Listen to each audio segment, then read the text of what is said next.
চট্টগ্রামে সকাল ৬টা থেকে রাত ৮টা পর্যন্ত কারফিউ শিথিল করা হয়েছে। কারফিউ শিথিল করায় স্বাভাবিক হতে শুরু করেছে জনজীবন। এ নিয়ে চট্টগ্রাম থেকে বিস্তারিত জানাচ্ছেন সহকর্মী মুজিবুল হক।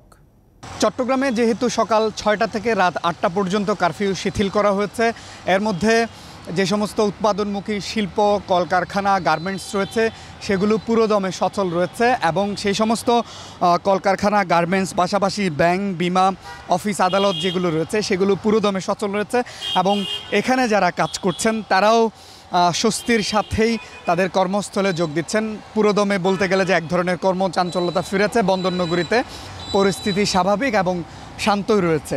এর বাইরে আমরা যেটি দেখেছি যে প্রশাসনের পক্ষ থেকে যেহেতু যেই সময়টাতে কারফিউ শিথিল করা হচ্ছে, এর বাইরে প্রশাসনের পক্ষ থেকে নজরদারি বাড়ানো হচ্ছে যাতে কোনো ধরনের অনাকাঙ্ক্ষিত ঘটনা না ঘটে এবং যারা সহিংসতাকারী এর আগে যারা ঘটিয়েছে তাদেরও যাতে কোনো ধরনের আনাগোনা আসলে দেখা না যায় সেই ব্যাপারে প্রশাসনের পক্ষ থেকে সর্বোচ্চ নজরদারি করা হচ্ছে।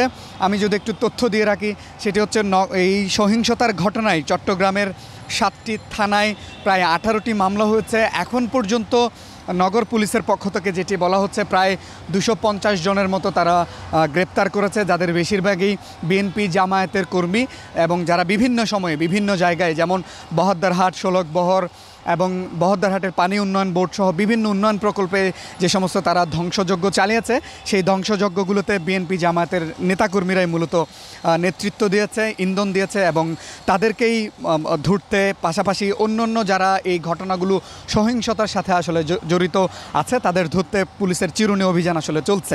তো এর বাইরে বলতে গেলে যে চট্টগ্রাম যেহেতু বাণিজ্যিক নগরী, সেই বাণিজ্যিক নগরীতে দুটি ইপিজেড, বিপুল সংখ্যক গার্মেন্টস, কলকারখানা, উৎপাদনমুখী শিল্প, অফিস, আদালত রয়েছে।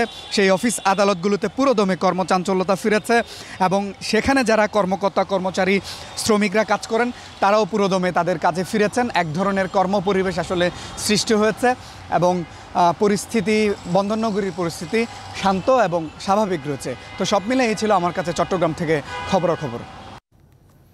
চট্টগ্রাম থেকে জানাচ্ছিলেন মুজিবুল হক।